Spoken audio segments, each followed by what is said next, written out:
4 en Canarias. Última hora en COPE. Estar informado. Pasadas las elecciones catalanas, llegan las europeas del 9 de junio. Son las primeras en las que votarán todos los españoles desde las generales. El PSOE pretende recuperar la bandera del miedo a la ultraderecha, mientras que el Partido Popular recurrirá a la movilización en la calle contra Pedro Sánchez. Ricardo Rodríguez. La meta de las europeas va a recrudecer la polarización. El PSOE ha lanzado el miedo al auge de la ultraderecha como palanca en el intento de concentrar el voto de toda la izquierda. Ellos emplean a fondo, necesitados de que estas elecciones sean percibidas como decisivas. En esa estrategia, los socialistas esperan que actúe ya como una suerte de revulsivo la cumbre de Vox de este fin de semana, con las presencias de Javier Milei o de Marine Le Pen. A sacudir al votante más ideologizado, que se presume desmovilizado, debe servir también la protesta del PP del día 26 contra la amnistía en las calles de Madrid. Enfrente, Alberto Núñez Feijóo cuenta con ir en cabeza ante tanta vía de agua abierta de Pedro Sánchez, que apuntara el rechazo ciudadano a su proyecto. Este viernes el PP ha presentado su campaña que tendrá como lema "Tu voto es la respuesta", y han renunciado al clásico color azul porque dicen que quieren ser el partido multicolor de los españoles. La campaña la arrancarán la semana que viene en Cataluña. Maribel Sánchez. El PP ha elegido Cataluña para arrancar la campaña de las europeas con la pegada de carteles del próximo jueves. Y es que creen que ambas citas electorales se solapan mientras los socialistas se niegan a mover ficha en la formación de gobierno para que no les afecte la cita del 9 de junio. Tanto es así que la popular Carmen Funet no se cree el compromiso de Sánchez de no investir a Puigdemont al frente de la Generalitat. Del Sánchez que dijo nunca cederé ante la amnistía, y a partir de ahí pues ya saquen ustedes y todos los españoles las conclusiones. La palabra de Sánchez no tiene valor. Por eso piden a los ciudadanos que se movilicen en las urnas, pero también en la calle, y les convocan el domingo 26 de mayo en la madrileña Puerta de Alcalá contra las mentiras de Sánchez, la corrupción y la amnistía. Más asuntos. 4 personas han sido detenidas por su posible implicación en el tiroteo que se ha producido este viernes en Afganistán y en el que han muerto 3 turistas españoles y otro ha resultado herido. Arturo Ayestarán. El tiroteo se produjo cuando los españoles visitaban junto a un grupo extranjero en la ciudad de Bamillán, en el centro del país. En él, otros 3 ciudadanos afganos han resultado heridos. Por el momento, ninguna organización terrorista ha reivindicado el atentado. El Ministerio de Asuntos Exteriores está trabajando en coordinarse con la delegación de la Unión Europea en Afganistán para investigar las circunstancias del ataque y atender a los afectados. El presidente del gobierno, Pedro Sánchez, y el líder de la oposición, Alberto Núñez Feijóo, en sus redes sociales han mostrado su apoyo a las familias. La portavoz de Asuntos Exteriores de la Unión Europea también ha mostrado sus condolencias. El presidente en funciones de la Generalitat catalana, Pere Aragonès, ha asegurado también en redes sociales que los 3 españoles fallecidos serían de origen catalán. Bamillán, a unos 130 kilómetros de Kabul, la capital de Afganistán, es una de las principales localidades turísticas del país y patrimonio de la humanidad de la UNESCO, aunque desde la llegada de los talibanes al poder en agosto de 2021 la visita de extranjeros había caído a mínimos. De hecho, el Ministerio de Asuntos Exteriores español aconseja en su página web no viajar bajo ninguna circunstancia a Afganistán por riesgo de atentado o secuestro en todo el país. Con la fuerza de ABC. COPE. Estar informado. El Sevilla convoca una rueda de prensa tras un comunicado de Jesús Navas que deja varios mensajes al sevillismo. Nacho Camuñas. Sí, el futbolista publicaba una carta abierta en sus redes a medianoche en la que afirmaba que no ha recibido ninguna llamada por parte del Sevilla para confirmar su continuidad. Una hora después, el club hispalense convocaba una rueda de prensa este sábado a las 10:30 de la mañana en la que comparecerá el presidente José María del Nido Carrasco. Y continúa el enfado también de Laporta con Xavi y, según hemos podido saber aquí en la cadena COPE a través de Miguel Rico, la situación no ha cambiado y el entrenador culé estaría más fuera que dentro del club de cara a la próxima temporada. En lo deportivo, este sábado solo hay un partido de primera división, el Alavés-Getafe. El resto se juega a horario unificado este domingo a las 7 de la tarde. Sí que hay jornada completa en segunda división. A las 2 de la tarde, Andorra-Burgos. A las 4:15, Huesca-Racing y Leganés-Sporting. Y a las 9, Eldense-Levante y Tenerife-Amorebieta. Te lo contamos todo en tiempo de juego a partir de las 4 de la tarde. Continúas poniendo las calles con Carlos Moreno el Pulpo. COPE. Estar informado.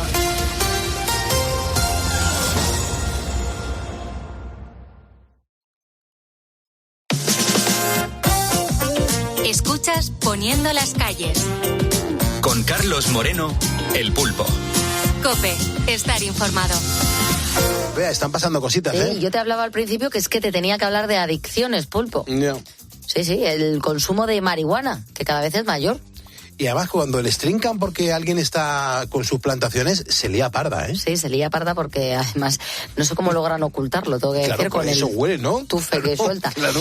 Pero no solo en las personas hay adicción a este estupefaciente. Al parecer, en una comisaría de Nueva Orleans, las ratas se están comiendo la marihuana confiscada. Estoy alucinando en colores. Bueno, más bien son ellas las que alucinan y las que flipan. Son como el maestro Astilla, ¿tú te acuerdas? Sí me acuerdo de ese personaje tan peculiar. Además con el mismo aspecto. Tú imagínate las ratas con ese aspecto de cama sin hacer que tenía el maestro Astilla. Bueno, pues esto lo ha denunciado la jefa de la policía de la propia comisaría de allí de Nueva Orleans y ha declarado literalmente lo siguiente, Pulpo. Las ratas se están comiendo nuestra marihuana, están todas drogadas. Amparo, ¿esto qué es un porro? Amparo, ¿viene un porro? Sí, aquí lo tengo en la mano.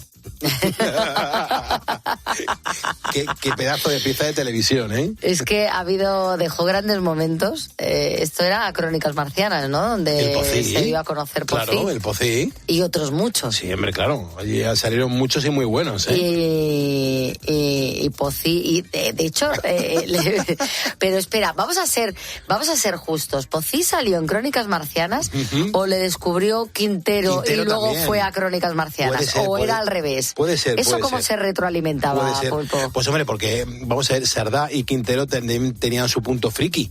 Entonces muchas veces coincidían. La pedrada es guapa, claro. Veamos. Entonces lo que hacían es que se repartían un poquito del contenido, claro. Es una cosa maravillosa. Y luego estaba el cuñado, que era el cuñado del Pocí, que por eso le llamaban el cuñado, ¿no? De todos esos personajes, ¿tú con cuál te quedas? Ay, pues no sé, porque a mí Porras me apasionaba. Sí, a mí... ¿Tú sabes que se ha hecho la peli? No. Está a punto de estrenarse. No. Bueno, pues salen todos. Bueno, claro. Hasta el del pañuelo. ¿Cómo se llamaba el del pañuelo? El baile del pañuelo. El baile... Era cada cual más curioso. ¿Cómo se llamaba este hombre? ¿Tú crees que eso ahora mismo tendría cabida? Ese personajazo friki, eso yo creo que era a finales de los 90, primeros del 2000. Claro, tú ten en cuenta que estamos los que vivíamos aquella época. Y que lo veíamos y nos lo pasábamos muy bien. Pero yo creo que ahora no tendría el tirón. Ahora buscan otras cosas. Lo que pasa es que a lo mejor pagar por ver eso, no. Pero a lo mejor meterlo en redes donde la gente lo pueda ver, sí. Bueno, ahora ya te digo, quédate con ello, ¿eh? Van a estrenar la película. Eso, y cada uno... quiero ver qué actor hace de cada personaje. Porque es muy fuerte. Era muy curioso porque estaba en el Paco Porras, ¿era, no? Sí. Que era vidente. Sí. Este es el que miraba el futuro en los nabos. ¿No era el de las hortalizas? Sí. Y ahí él miraba, bueno. Era Leonardo Dantes. El del pañuelo. Que es un gran autor, por cierto. Al margen de todas las fricadas que hizo, es un tío que ha compuesto un montón de buenas canciones para otros artistas. Claro, pero él se quedó con lo que ya no le daba la neurona. Claro. Él dijo, esto no hay manera de colocarlo, pues me lo quedo yo. Tal cual. Oye, pues hizo un buen dinero con ello. Tú imagínate la escena de los roedores con el mono, buscando en cada bolsa de pruebas a ver dónde encuentran un resquicio de cogollo para colocarse y luego hablando así. Para mí, ¿quién más o menos han sido los ideales del bully? Vamos por detrás. El otro también con su pedrada, claro.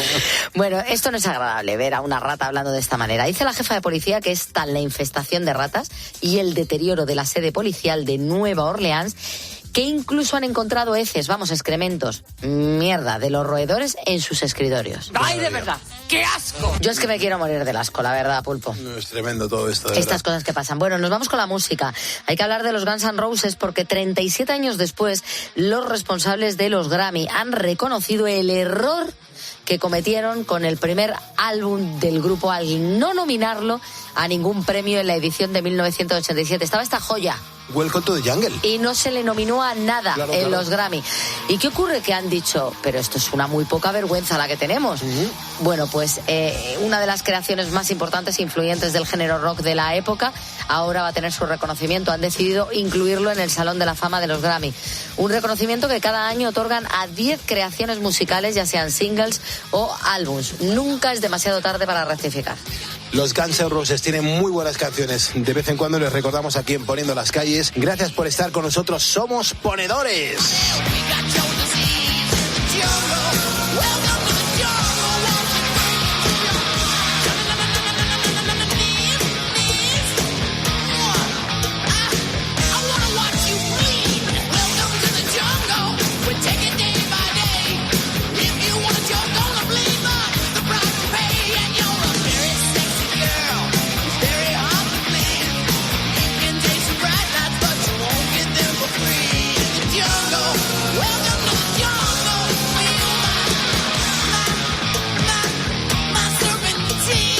Escuchas Poniendo las calles. Con Carlos Moreno, El Pulpo. COPE, estar informado. Estamos en la cadena COPE y estamos poniendo las calles aquí rodeado de amigos y sobre todo con un montón de historias para acompañar a la gente que trasnocha, a la gente que madruga mucho y a la gente que vive la madrugada con nosotros. Mira, te voy a contar una historia porque son 4 novelas las que ha escrito nuestro siguiente invitado.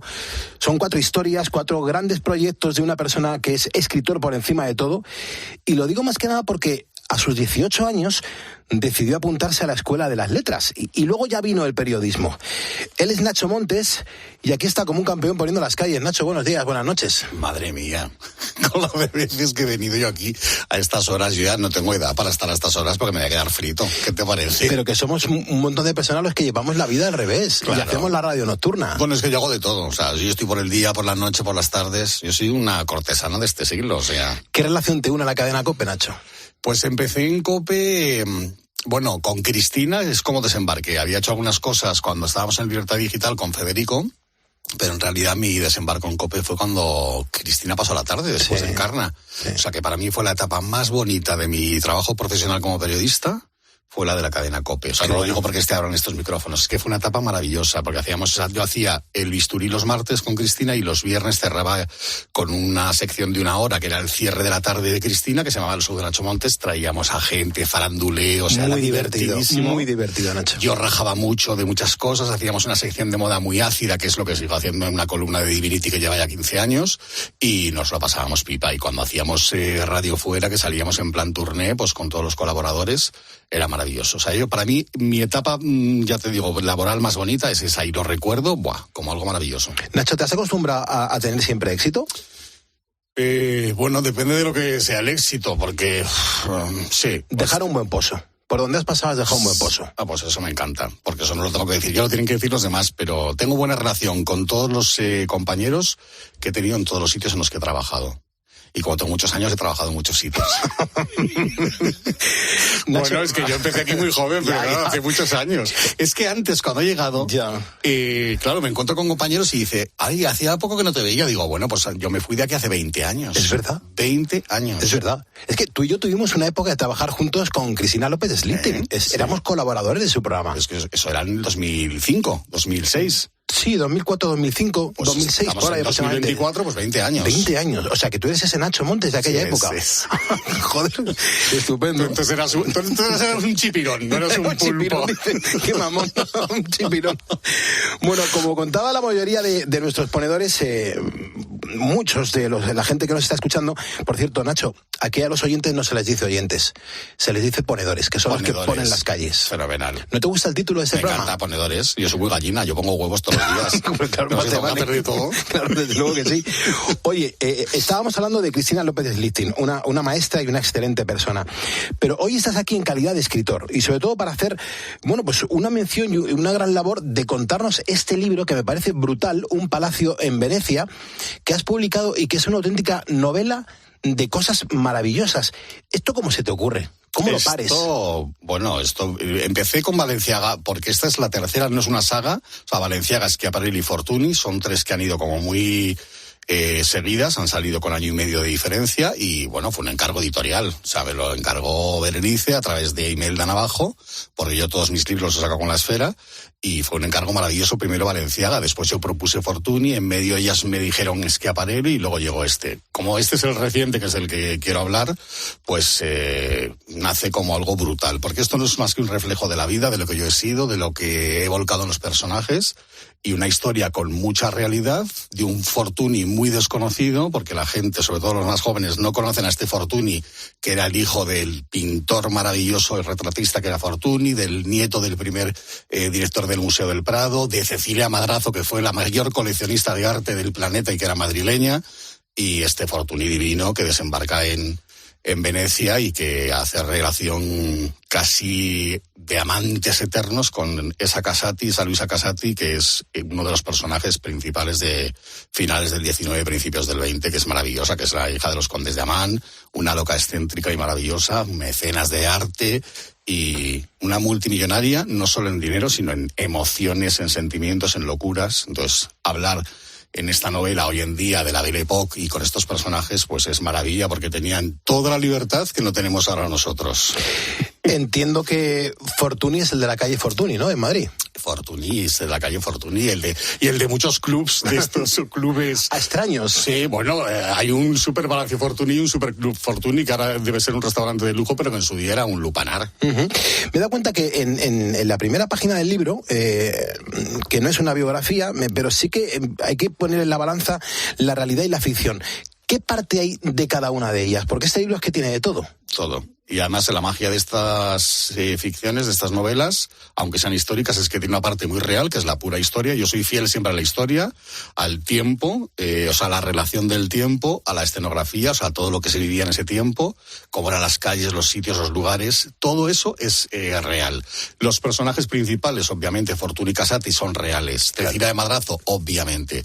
Pero luego hay siempre personajes, en esta novela hay un personaje péndulo, que llamo yo, que es el que unifica todas esas cosas que esos personajes no podían contar y hoy en día no podrían contar, aunque la Belle Époque lo contaba. Entonces, hay parte de irrealidad, primero para encajar un montón de cosas que la historia no sabe y que tienes que darles vida para que sea tangible y que sea emocional y que tenga de verdad sentimientos, y luego porque, obviamente, hablar de personajes que han vivido hace 125 años, si no le pones algo de irrealidad, no les puedes hacer humanos. Entonces, yo he volcado muchas emociones mías en un Fortuny que seguramente era mucho menos gay que yo, pero le habría encantado serlo, y he convertido a personajes femeninos en muy masculinos, a masculinos en muy femeninos, y he dado, pues eso, humanidad de hoy a personajes de hace 125 años.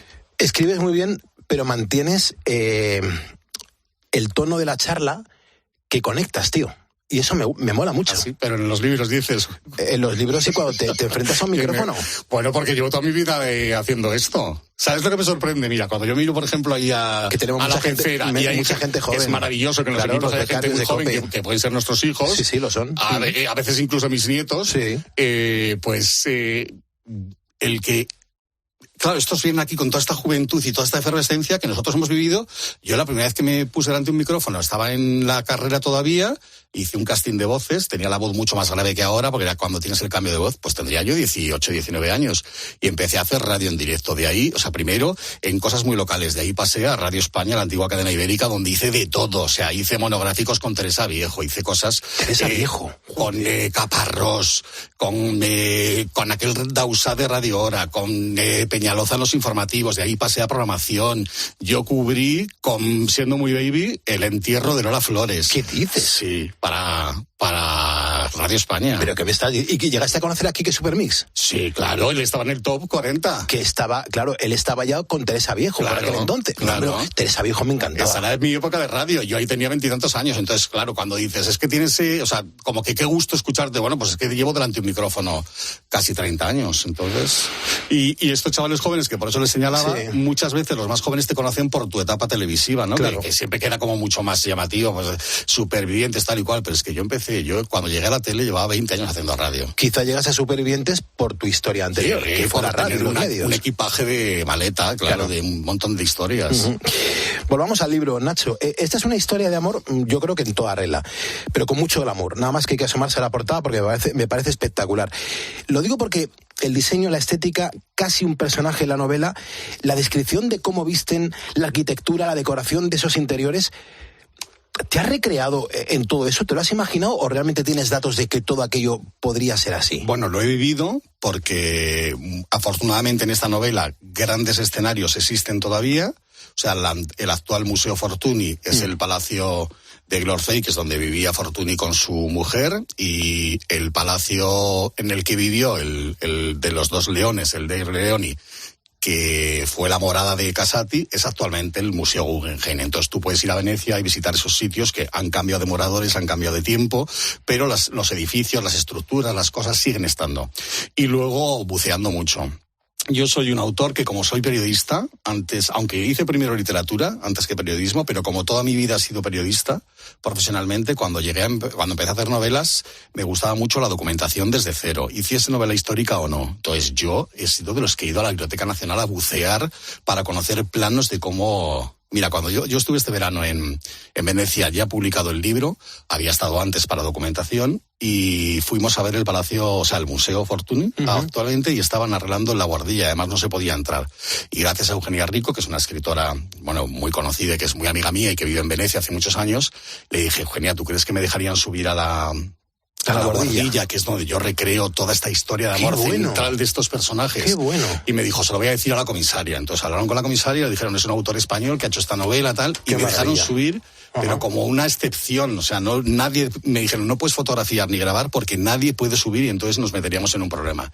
Y yo subí, y yo esa buhardilla la había recreado a través de unos planos que encontré en la Biblioteca Nacional. ¿Qué dices? Porque nadie podía haber subido desde hacía muchos años. Y yo recreé esa buhardilla solo a través de unos planos, y cuando entré físicamente, ya publicada la novela, me puse a llorar porque, o sea, todo lo que había recreado estaba allí. Y la ventana, desde que un personaje a otro mira de un palacio a otro a través del canal de San Michel, que no es el gran canal, era la misma perspectiva que yo había visto a través de unos planos. Entonces, no sé, es maravilloso. La documentación previa de los personajes y los lugares es brutal.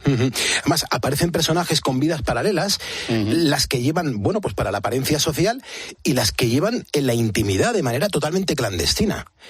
Es que no tengo claro, de verdad, Nacho, cuál es más real de las dos, ¿eh? Bueno, es que esto es un misterio del ser humano. El paralelismo de lo que es real y de lo que no, de la vida que llevamos oculta y la que exponemos, de lo que somos y a lo mejor nos gustaría ser más, pero no podemos contarlo. Esto ha pasado en toda la historia de la humanidad y seguirá pasando. Da igual la evolución que tengamos, seguirá pasando. No, a mí me parece maravilloso. No hay nada más maravilloso que las personas cuenten o sean lo que quieren y también lo que no quieren. O sea, aquí hay personajes que no fueron públicamente lo que eran en esas sociedades clandestinas de la Belle Époque. Yo recreo ahí esa sociedad de la Cati Babita, que yo llamo, que es como la sociedad de la mala vida, que no existió como tal, pero sí existían esas sociedades en esa burbuja de la Belle Époque veneciana, ¿no? O en París, en la Belle Époque también. Es decir, lugares donde la gente iba a consumir lo que no se podía consumir en la calle. Y fíjate, estamos hablando hace un siglo y pico, y ya se consumía otro tipo de drogas, el opio, fumaban en cachimbas, el alcohol que había en esos momentos, y luego muchas otras cosas, el sexo, la libertad sexual de mil maneras, a través de esas sociedades que eran clandestinas, pero que eran de ultralujo, o sea, donde iba gente de todos los estratos sociales y casi siempre muy altos. Entonces iban a compartir cultura, emociones, sentimientos y también secretos que se quedaban allí. Estamos en la cadena COPE, estamos poniendo las calles. Nos visita Nacho Montes con una novela apasionante, Un palacio en Venecia, donde aparecen dos protagonistas, el mismo Fortuny, Mariano Fortuny, y la marquesa Luisa Casati. Nacho, ¿a ti cuál te atrae más? A mí Luisa Casati. ¿Ah, sí? Sí. Era más mala, ¿no? Era una bicha estupenda. Era muy mala. Y a mí, cuando empezamos la promo de esta novela, hace ya meses, me decía mi editora, con mucho tino, me decía, ten cuidado porque la novela es Fortuny, no es Casati, pero es que para mí esta novela es ese mundo que tenía Luisa Casati, que era una loca que paseaba con animales salvajes, porque entonces se lo podían permitir, porque no había estas leyes que hay ahora estúpidas en muchas cosas. Entonces tenía animales en cautividad en su casa, les llenaba de joyas, iba descalza por la calle para sentir el suelo, o sea, esa plaza de San Marcos, cuando no se inunda, notar los adoquines, la historia en sus pies, entonces iba descalza con estos noxos y estos vestidos que hacía Fortuny maravillosos, que eran de tintorero, que los inyectaba con oro y con pintura a través de pincel, y entonces ella se ponía eso, desnuda debajo, salía con sus animales, pues todo eso es el personaje troncal de esta novela, aunque sea de Fortuny. A mí me parece como personaje infinitamente más divertida, más excéntrica, más loca, más amante, más amada, más libertina, más libertaria, más libre que Fortuny. Que era un tipo muy metido no en el armario, que es una palabra que yo odio, pero sí muy metido en un baúl muy extraño del que no sabía salir. Qué pena que esto no sea televisión, porque las caras que está poniendo Nacho Montes en los estudios centrales de la cadena COPE son dignas de compartir. Pero Nacho, hay una escena en la que la marquesa atraviesa la plaza de San Marcos, va descalza, estamos en la madrugada, está cubierta solamente con un mantón de seda, creado además por Fortuny, y con una serpiente viva al cuello. Va seguida por su criado Nubio, con un candelabro de velas blancas. Es una escena de película. Yo no sé, Nacho, si hay algo de cinematográfico en esta novela. Si tu siguiente paso es dirigir o hacer una película. Bueno, me fliparía. esa escena es completamente cinematografía. Yo pienso que sí. Y la he recreado a través de la visión de un niño en un cine de verano, o sea, lo que vería un niño para volverse loco descubriendo a Luisa Casati. Es una escena real, me refiero real, que está basada en hechos reales que han contado cómo esta mujer hacía ese tipo de paseos por la noche desnuda, vestida solo con seda para que tuviera el roce de la piel, sin ropa interior. Estamos hablando, insisto, de, siglo y pico antes de nuestra actualidad. Y con esos animales. Pero toda esa historia, claro, no viene de ningún sitio. Cuentan, dicen, y yo he tenido que recrear eso porque es verdad que había ese mayordomo, es verdad que ella usaba esas velas para llenar el suelo de cera, le encantaba en su casa, en la calle, iba siempre con candelabros, con estos animales, pero sí, es muy cinematográfico. Estas 3 novelas, insisto, últimas mías, son muy cinematográficas. Ojalá un día esto se pudiese llevar a una pantalla, porque pero me parece mójate. Pero si yo lo pido continuamente. Pero escucha, ¿te pondrías a hacer un guión de una película, Nacho? Sí, ¿en serio? Claro, yo me pondría a hacer a mí todo lo que me paguen, lo hago. Yo te he dicho que era una cortesana, pues no puedo ser más definitorio de mi vida. A mí todo lo que me encarguen y me guste, lo hago. Claro que lo haría. ¿Qué hace un escritor? ¿Quién hace los guiones del cine? Los escritores. Es que esta idea que tenemos a veces de el guionista de un tal es un cineasta, no, es un escritor, un señor que escribe un guión para contar una historia, se lleve a pantalla o se cuente en un serial en la radio, es un escritor, está narrando unos hechos. ¿Es La Madrugada un buen espacio para hablar de libros y de literatura en la radio? A mí me parece maravillosa. ¿Sí? Mira, yo la primera vez que empecé hablando de literatura fue con Arturo Tejerina, en el primer Onda Madrid, pero yo era muy baby, yo estaba en un taller de radio y hablábamos de libros, de música, de sexo, de vida, de juerga, de la movida. Y era en un programa muy nocturno, que no sé si era o antes o después de Noches Blancos Atén, algo así. Yo creo que era después. Pero yo me acuerdo que grabábamos, se grababa en aquellas antiguas cintas de lado a lado, que era tremendo, porque claro, era imposible trabajar a esas horas de la noche, aunque se hacía mucho directo, pero se grababan parte de estas conversaciones. Y yo recuerdo de ir clandestinamente muchas veces, incluso a veces sin avisar en mi casa, a grabar ese programa. Nacho, no te voy a quitar mucho más tiempo, que sé que son horas complicadas también para ti. Tu libro yo creo que es una manera perfecta para percibir lo que fue la Belle Époque, ese periodo de finales del siglo XIX y principios del siglo XX, Nacho, pero en este libro has metido, al gran Picasso. Bueno, es que era un gran amigo de Casati y de Fortuny. ¿Te hubiese gustado entrevistarle, estar con él? No, me había gustado acostarme con él, vivir con él, meterme en su piscina, en su vida, en sus pinturas. Claro. Bueno, ¿dónde lo voy a decir si no es hasta ahora? Me habría gustado hacer 1000 cosas con él. Bueno, me refiero además metafóricamente. Hombre, me imagino, claro, por supuesto.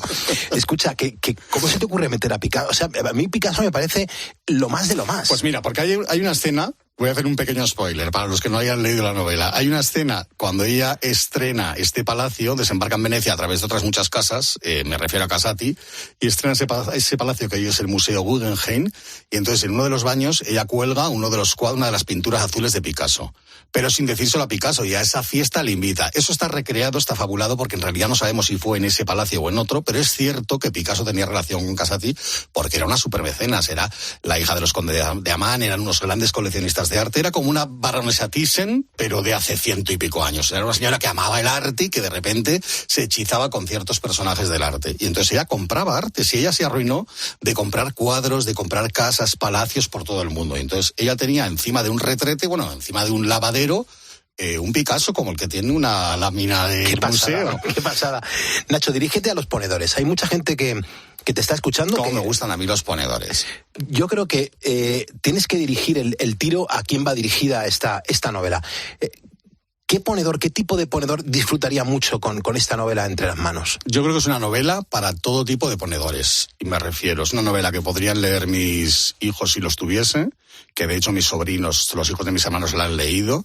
No es una novela, aunque parezca muy libertino todo lo que yo he dicho, nada escandalosa. Es una novela súper neutra, porque además es que a mí me gusta la literatura de esta manera. O sea, no hay nada escabroso. Todo lo que es escabroso, me refiero emocional, personal o incluso en las irreverencias que hacemos en ciertos momentos de la vida, está contado de una manera muy humana y muy como muy emocional y nada sangrante, y es una novela para todo el mundo, sobre todo para la gente que guarda secretos y que los quiere contar al mundo a través de lo que lee. A la gente que guarda secretos y que no los quiere contar nunca, los guarda para ellos porque los atesoran como en una caja de Pandora que jamás van a abrir.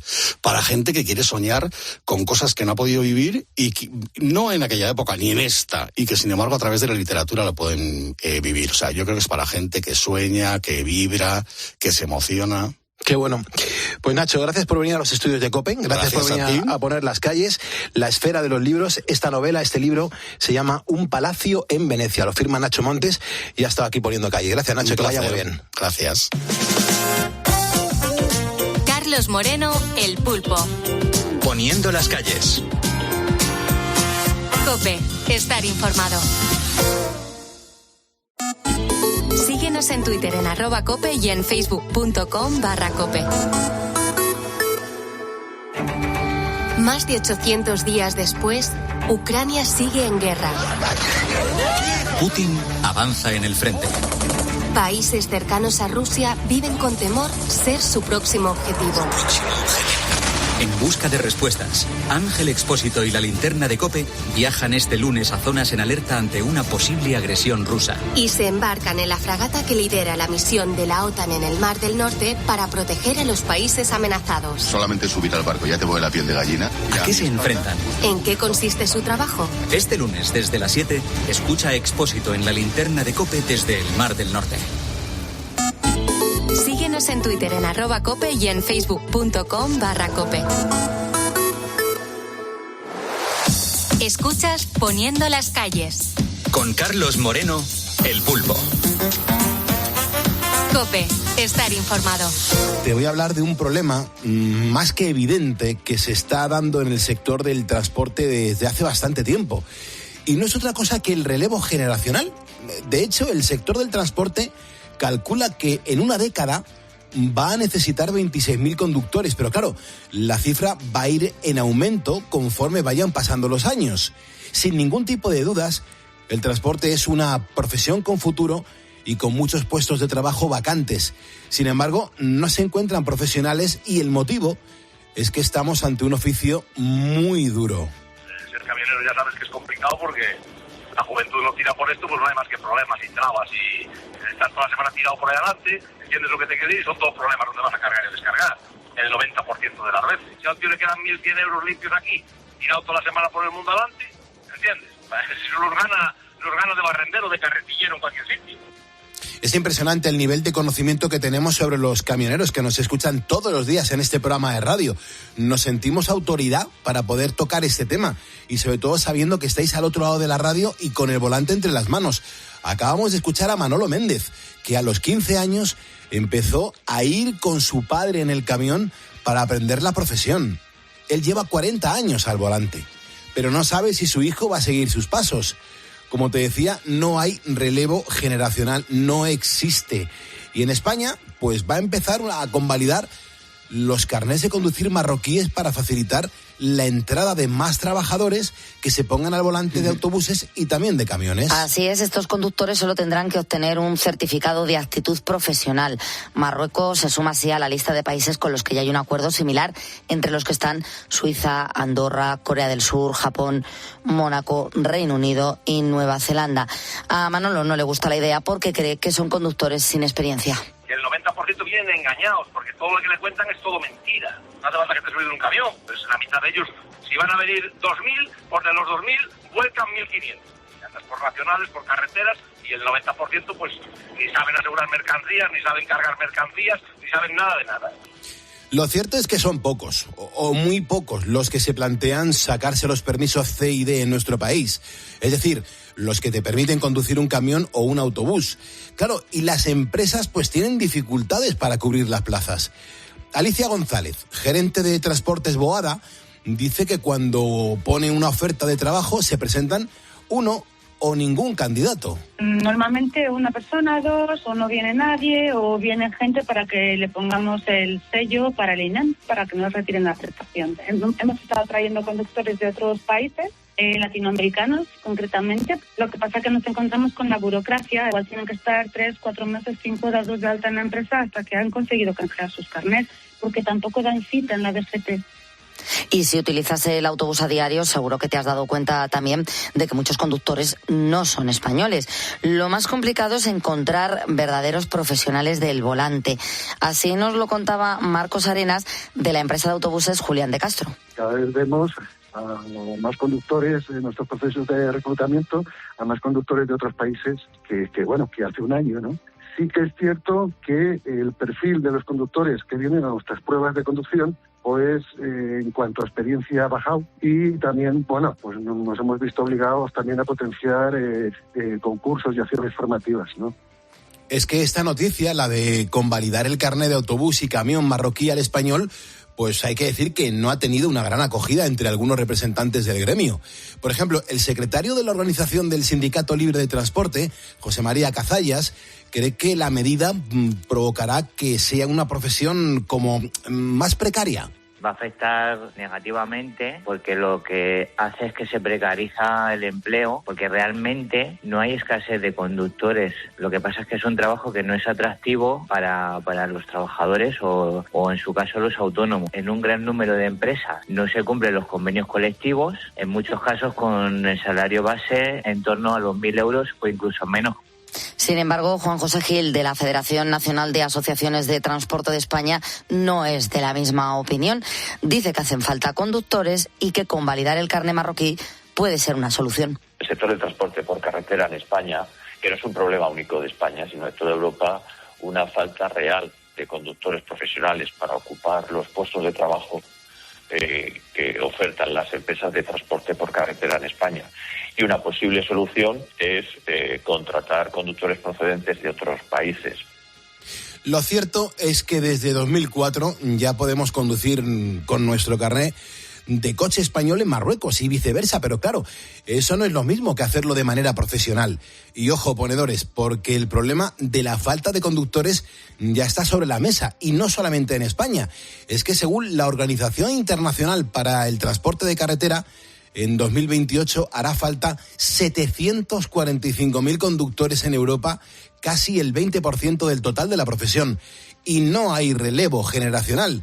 Tan solo el 5% de los conductores profesionales tiene menos de 25 años y más de la mitad supera los 44. Escuchas Poniendo las calles. Con Carlos Moreno, El Pulpo. COPE, estar informado. Fernando, ¿cómo estás? Buenos días.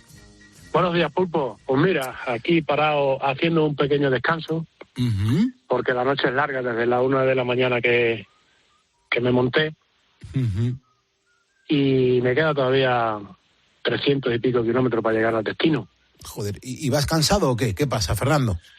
Bueno, cansado. Ya el cuerpo ya se habitúa a las noches, pero nunca te llegas a hacer con ellas.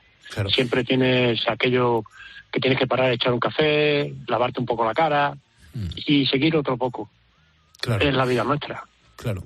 Fernando, en el mundo de los camioneros, ¿hay absentismo laboral? No mucho, no, porque nosotros, por desgracia, estamos fuera de casa y siempre nos solemos curar los constipados, o, por ejemplo, como yo que tengo alergia, estoy un par de días mal, pero estoy en el camión, no me quedo en mi casa. Ya. Es muy difícil, la vida del camionero es muy difícil, ya que estás siempre fuera de casa. Sí. Yo salgo el lunes o salgo el domingo y llego el viernes o el sábado. Y esta es mi vida. Claro, es bastante duro esto. Es muy duro. Es otro de los gremios, otro de los sectores que yo admiro mucho y que por eso, ¿por qué te crees, Fernando, que yo no paro de saludar a los vigilantes de seguridad, a la Guardia Civil, a los militares, a los camioneros? Joder, porque sé que son trabajos muy duros, y que no están del todo reconocidos y que tendríais que estar cobrando más dinero. Y fíjate ahora lo que me estás contando, que ni siquiera tenéis, pues eso, a lo mejor, pues el método de descansar, de poneros buenos, de pasar un catarro en condiciones, porque estáis ahí metidos en la cabina. Sí, y en la cabina, bueno, hoy en día tenemos algunas más comodidades, pero cuando yo empecé en el año 90 no teníamos Comunidades las mínimas, no llevábamos calefactor, no llevábamos aire acondicionado, dormías con muchas mantas encima, vestido, pero bueno, hoy en día pues está un poquito mejor la profesión dentro de lo que es la comodidad del camión. Yeah. ¿Tú siempre has querido ser camionero, Fernando? No, yo vengo de rebote, yo vengo del mundo de la seguridad. Yo estuve, como tú dices, de placa blanca, pero cuando éramos VJ, cuando llevábamos la placa verde. Sí. Y estaba de chofer con Prosegur. Y de ahí, de ahí en el año 90, cuando hubo la reestructuración del armamento, que entonces quitaron las armas a los vigilantes jurados, me pasé al mundo del transporte. Claro. Es verdad, o sea, que VJ era vigilante jurado. En aquella época Prosegur era el uniforme marrón y los camiones blindados eran amarillos. Exactamente, siguen siendo amarillos. Ah, siguen siendo amarillos, muy bien. Siguen siendo amarillos, sí. Estaba Prosegur y Esave Express. Esave Express, sí señor. Que eran azul marino y pantalón gris, parecía, me recordaba al uniforme de mi colegio, cuando me metieron en el internado, es verdad. Exactamente, yo estoy juramentado del año 86. Qué grande. Y orgulloso, Fernando, no me digas que no estás orgulloso. Por supuesto que sí. Entonces, pues se realizaban muchos plantones en los bancos. Ya. Que era en la puerta, estaban los vigilantes jurados en la puerta de los bancos. Que hoy en día todo eso se ha retirado ya. Hoy en día todo eso se ha retirado y bueno, me pasé al mundo del transporte y en el mundo del transporte sigo. ¿Y cómo te preparaste para poder conducir esos bichos que lleváis? Bueno, yo en principio me saqué, como te digo, en Prosegur me saqué el C1 que te obligaban para poder llevar los blindados. Claro. Y luego ya me examiné para sacarme el de trailer. Y bueno, es lo que te acostumbras. Empiezas con piezas de acompañante hasta que coges un poquito de soltura. Y luego ya cuando llevas un poquito de soltura, pues te dicen, toma, a recorrer Europa. Joder, a viajar, a hacer kilómetros. Sí. Hoy, por ejemplo... Y entonces no había GPS, Claro. Íbamos con el mapa y preguntando. Y con la guía Repsol de la época, ¿no? Sí, con el mapa, aquellos que se desplegaban y que cogía media litera del camión para mirar dónde estaba. Es verdad que tiene unas anillas muy grandes, ¿verdad? Sí. Qué grande, por favor. Y a base de pararte y preguntarle a la gente, si no dominabas el idioma, pues por señas, como podías. Pero bueno, eran otros tiempos. Eso es, que te quite lo bailado, porque has sido muy feliz en la época en la que eras vigilante, ahora estás triunfando en el mundo del camión. ¿Qué camión llevas? ¿Qué bicho llevas ahí entre las manos? Un Volvo 500. Joder, suena bien eso, ¿no? Sí, bueno, fenomenal. El Volvo, para mí Volvo es uno de los mejores camiones que se puede llevar hoy en día. ¿Te arranca la primera? Bueno, si no lo empujo. Fernando, ¿y qué ruta te ha tocado hoy? Pues hoy he salido de Zaragoza y descargo en Extremadura. Y claro, ya más o menos los tiempos los tienes controlados. Cuando te dicen la ruta que tienes que hacer, ya sabes que te esperan 7-8 horas, ¿no? Sí, por eso he salido a la 1 de la madrugada para estar a las 8 de la mañana en el campo, porque tengo que descargar, llevo abono orgánico y tengo que descargarlo y el abono pues lo tienen que esparcir por el campo y, hombre, claro, y no pueden esperar. Claro. ¿Qué importancia tiene para ti la radio, Fernando? Pues es mi compañera fiel. Yo pues escucho, por la noche te escucho a ti, por la mañana escucho a Carlos Herrera, por la tarde la Linterna, o sea que digamos que estoy todo el día pegado a la radio. Es que es lo único que escucho, la radio. Qué gozada. Además que te entretiene, te distrae. La entrevista que le has hecho al señor a Juanma Herrera, me ha parecido fabulosa. Bueno, porque es un señor que es un señor como la copa de un pino, vamos, en una palabra. Sí. Y luego las canciones que pone, como te lo cuenta, y ese tono de la radio de toda la vida, ¿verdad? Exactamente.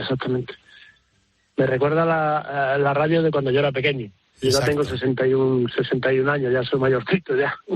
Joder, Fernando, qué gozada. Qué gozada. Me encantaría darte un abrazo, Fernando, pero sobre todo para quitarte la soledad ahí en el camión, tantos kilómetros. Pero bueno, yo me gusta porque te noto que la radio te hace estar acompañado.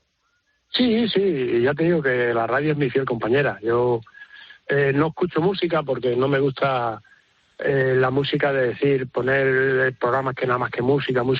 Me gusta programas de entretenimiento, que haya entrevistas, que ponga un poco de música, pero si ponen solamente música, pues no me llena mucho. No me llena mucho porque estoy solo y yo quiero escuchar a la gente hablar, no quiero escuchar pegar voces. Te entiendo, pero aquí ¿te gusta la combinación de música que hacemos y el estilo de música que...? Sí. Qué bien, Fernando, qué bien, de verdad, qué bien. Pues nada, ahora Cristina Platero te va a elaborar el diploma oficial de ponedor de calles para que lo pongas ahí en el Volvo y que sigas disfrutando de la conducción y que sepas, macho, que has triunfado en la vida, Fernando. Muchísimas gracias y a vosotros por el programa que hacéis y porque nos entretenéis cuando estamos fuera. Cuando hago extranjero, que suelo hacer Francia, Italia y Alemania, pues llevo la aplicación para no perderos. Y estando fuera todavía vos apreciamos más porque escuchamos a alguien que nos habla en nuestro idioma y eso es bastante importante. Qué bueno. Fernando, buena ruta, ten cuidado por ahí fuera, ¿vale? Muchas gracias, buen programa. Gracias, hermano, muchas gracias. Carlos Moreno, El Pulpo. Poniendo las calles. COPE, estar informado. Estamos en la cadena COPE, estamos poniendo las calles. Gracias por elegirnos para pasar tu madrugada. Ten en cuenta que esta temporada estamos empezando a la 1:30 y finalizando a las 6 de la mañana. Es increíble la cantidad de gente que nos escucháis, que nos seguís, que interactuáis con nosotros, tanto en facebook.com/poniendo las calles, como a través del WhatsApp de este programa de radio, del 662-942-605. Pero fíjate, parece que últimamente la ciencia, o mejor dicho, la divulgación científica, se extiende como nunca se había hecho antes. Es que es alucinante. Hay muchos canales, hay muchos programas de televisión, los perfiles de diversos expertos que comparten todo lo que saben a través de las redes sociales y también con la publicación de un montón de libros que son absolutamente asequibles a todos los públicos, a todo tipo de público. Pero el colmo del acercamiento de la ciencia a los que no pertenecemos a ese mundo es el que te voy a contar ahora. Resulta que durante unos días la ciencia se sitúa en los bares. Se trata del Festival Internacional de Divulgación Científica Pint of Science. Ya estoy saludando a Carlos Peris. Él es el coordinador nacional de Pint of the Science. Además es investigador postdoctoral de Genio, que es un centro de investigaciones oncológicas, y esa persona es un crack. Y Carlos está poniendo las calles con nosotros. Carlos, ¿cómo estás? Bienvenido. Hola, ¿qué tal, Pulpo? ¿Cómo estamos? Muy bien. Es que lo contaba antes a los ponedores, ahora en la introducción que estaba haciendo a la audiencia. Son ya 9 ediciones y me sigue maravillando la idea de llevar la ciencia a los bares. Yo creo aquí, Carlos, que la gente directamente tiene que pensar que si Mahoma no va a la montaña, es la montaña quien va a Mahoma. Pues exactamente así lo ha definido perfectamente. Al principio diciéndolo que es el colmo, porque es como una definición ya súper exagerada. Y esto de que si Mahoma no va a la montaña, pues habrá que hacerlo al revés. Entonces, pues sí, perfectamente definido. Así somos. Qué bien, qué bien. Oye, ¿qué días vamos a poder disfrutar de los bares de este modo tan original y fructífero para acercar la ciencia? Pues este año la edición tiene lugar los días 13, 14 y 15 de mayo. O sea, lunes, martes y miércoles. Ya mismito, sí. Además estoy leyendo que va a haber 850 charlas, que me parece una brutalidad. Y esto, claro, ¿se corresponde a 850 locales o no tiene nada que ver? No, en cada local suele haber quizás de media unas 6 charlas. ¿Vale? O sea, bares tenemos unos 300 y pico, casi 350. Se equivale más o menos a una charla por ponente o persona que habla, aunque también hay charlas que van hechas a 2 personas, a 3 personas. Bueno, esos son los números más o menos, 800, 900 ponentes, unos 300 y pico bares, sí. Qué barbaridad. ¿Y cómo se preparan para una actividad así? Claro, un local está para ir a tomar copas y divertirse y bailar y desparramar, pero de repente ponerse ahí a hablar de la ciencia, grandes profesionales, las charlas, ¿ahí cómo os organizáis? Bueno, primero, los diferentes miembros de los equipos locales que tenemos en cada ciudad pues hacen una labor de investigación, podría decirse, porque van a los bares a tomarse algo, pero van mirando a ver si tiene un proyector o si tiene una distribución adecuada, si es ancho, si es amplio. Entonces, pues van contactando con los bares y van buscando aquellos que sean más cómodos, que sean accesibles también. Es decir, que durante el año van buscando algunos y ya, por suerte, hay bares que les gusta repetir con nosotros y entonces pues ya ese trabajo lo tendríamos hecho. Pero sí, es una cosa durante todo el año. O sea, Carlos, que no es que se lleguen a transformar en una especie de laboratorio con probetas, con pipetas... No, todo lo contrario. O sea, nosotros somos los invitados en el bar, entonces nos adaptamos a aquí hay ruido, aquí hay una camarera que va pasando por ahí con una bandeja, es decir, el ambiente de la charla es totalmente distendido, o sea, como si fuera pues un bar, que es lo que es, pues alguien está hablando de algo interesante y entonces pues la gente presta atención cuando puede, pero hay interrupciones, hay de todo. ¿Y elegís los locales en función de la calidad de la cerveza también o no tiene nada que ver? No tiene nada que ver. Los criterios que tenemos para elegir los bares básicamente es que, primero, que estén dispuestos a coger una iniciativa como la nuestra y que sean un sitio adecuado para estar cómodos, ¿no? Esos 3 días, porque, bueno, hay una labor también de cartelería, de publicidad en redes, o sea, dependemos mucho de cómo se adapten a nosotros también. Claro, por las barras de todos esos bares, pues yo creo que van a desfilar pues los mejores científicos e investigadores reconocidos que tenemos actualmente en España. ¿Algún ejemplo que nos puedas contar a los ponedores de calles? ¿Alguien que sea especialmente recomendable? Bueno, como dice, hay un montón de gente muy top. No me gusta especialmente destacar así a nadie, ¿no? Pero sí es verdad que lo que hacemos es que buscamos que cada año sea la mejor investigación local que se cuente en los bares, ¿no? Además, este año, así por mencionarte algo que estamos haciendo un poco diferente, es que en el Café Gijón, en Madrid, estamos haciendo un evento un poco diferente. Vamos a ver si traemos, bueno, ya sabemos los ponentes que tenemos. Tengo mucha curiosidad por una charla muy interesante del Dr. Brian Strange, que bueno, tiene un nombre bastante llamativo, y habla sobre personas que con 80 años tienen capacidades neuronales, de gente de 30, o sea, que son personas espectaculares, ¿no? Y eso, por ejemplo, me llama mucho la atención, pero simplemente por darte una pincelada, porque ya te digo, de los 900 y pico ponentes no me podría quedar con ninguno tampoco. Qué bueno, no hace falta que te comprometas, que te entiendo perfectamente que ahora hay mucha gente que te está escuchando y que muchos científicos de madrugada es cuando se ponen a investigar. Tú eso lo sabes, ¿no, Carlos? Sí, y lo he practicado también, o sea que lo sabemos. Qué bueno. Digo yo, y me puedes corregir, Carlos, por supuesto que me puedes corregir, pero yo creo que para ser un buen divulgador, pues no vale únicamente el prestigio y la valía profesional.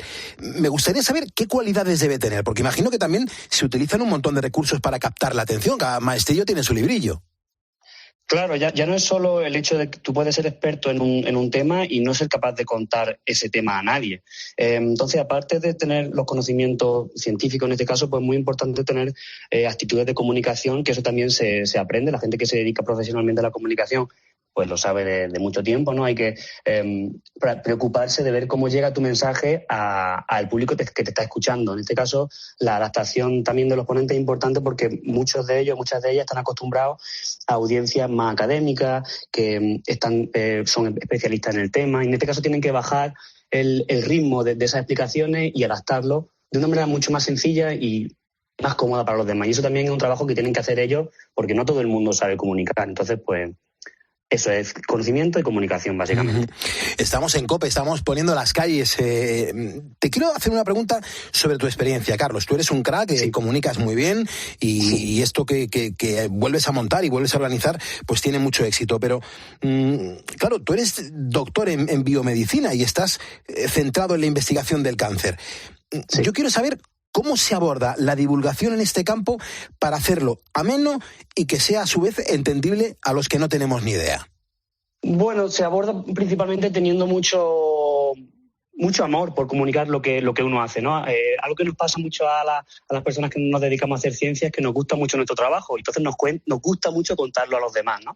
Entonces, para abordar esto, lo que hace básicamente, o lo que me gustaría pensar que hago yo, es buscar herramientas para que la gente disfrute, igual que yo disfruto aprendiendo, estudiando lo que estudio, que la gente que me rodea lo haga también. Entonces, claro. Pues bueno, es un poco lo que motiva.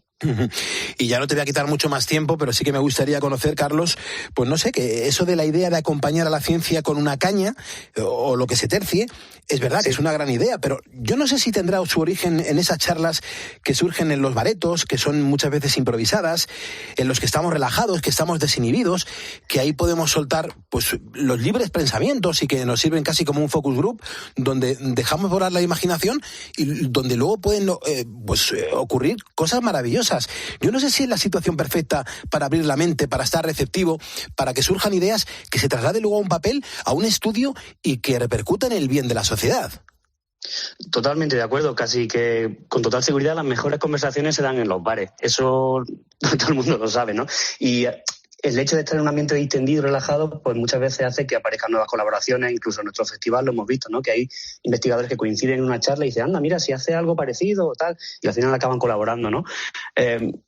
Definitivamente sí, las conversaciones en los bares algunas veces dan malas ideas de proyectos y aventuras y locuras, pero muchas veces las locuras son ciencia y eso es de agradecer, sí. Vale. ¿Has estado a gusto? Está muy a gusto, a gustísimo. Aquí ponemos las calles y nos gusta que la gente que charla con nosotros esté a gusto, como en su casa. Pues como en mi casa he estado, así que muchísimas gracias. Genial.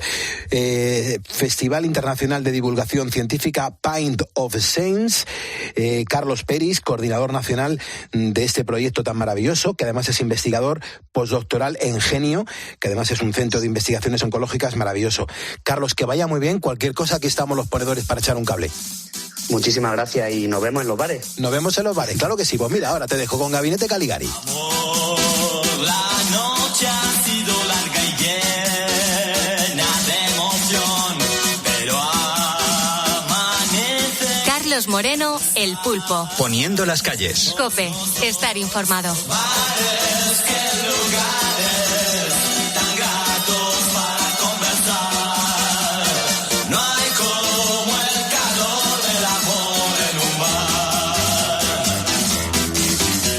Amor no es sabido encontrar el momento justo, pues con el frío de la noche no estaba a gusto. Otro ponga un chorro de mayonesa y un café, que a la señorita la invita a beber. Y los alondras nos observan sin gran interés. El camarero está leyéndolas con avidez. Bares y lugares tan gratos para conversar. No hay como el calor del amor en un bar. Amor, aunque a estas horas ya no estoy muy entero, al fin llegó el momento de decirlo. Te quiero, pollo, otro pollo, no me tenga que levantar. No hay como el calor del amor en un bar. Jefe, no se queje y sirva otra copita más. No hay como el calor del amor en un bar. El calor del amor en un bar. El calor del amor en un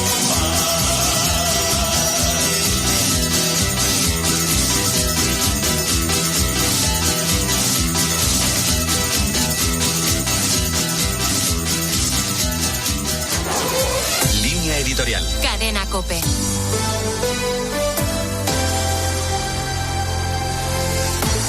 En la precampaña de las elecciones europeas está muy presente el miedo al migrante. Algunos quieren explotarlo. El miedo que recorre Europa tiene mucho que ver con una debilidad cultural. Muchos invocan la tradición occidental como el patrimonio que hay que defender frente a la llegada de los extranjeros. En realidad, lo propio de la tradición europea no es afirmar una identidad cerrada que ha conquistado sus valores de una vez para siempre. Lo propio de la verdadera cultura occidental es apropiarse de lo mejor que encuentra, ir detrás de la verdad que hay en todas las culturas. Lo propio del europeo es la apertura. Europa nunca ha sido un espacio cultural cerrado. La fuerza de la identidad europea es haber sabido beber en fuentes que estaban fuera de Europa. Es la fuerza de quien sabe apropiarse de todo lo bueno y verdadero. El encuentro con lo diferente nos obliga a elegir. Podemos levantar muros o construir puentes. Los europeos hemos construido puentes cuando hemos tenido la certeza de que los otros eran una oportunidad para ser más nosotros mismos. Si nos sentimos inseguros, no es porque haya más o menos violencia en nuestras calles, no es porque los que vienen de fuera amenacen lo que es nuestro.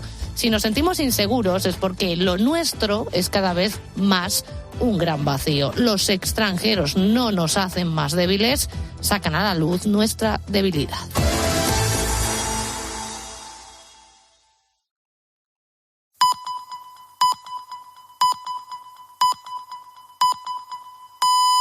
Son las 6.